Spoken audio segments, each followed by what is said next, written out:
Hi everyone, in today's video I'll show you guys how you can hide your profile on your Bumble. Well, it's quite easy. All you have to do is simply open your Bumble application and make sure that you are logged in. And from here, tap on your profile and then tap on this gear-like icon in order to get to your profile settings. And from here, you can see the option of snooze mode in here. If you simply tap on it just like this, here you can select for how long you want your profile to be hidden. Here you can select 24 hours, 72 hours, a week, or until I change it. I'll tap on until I change it. And here, if you do that, so after doing that, it will give you a pop-up if you want to select a week. But if you don't want to do that, you can tap on no thanks.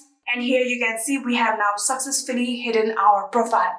So if you want to unhide your profile, you can tap on deactivate snooze mode. And like that, you'll again get back to your profile.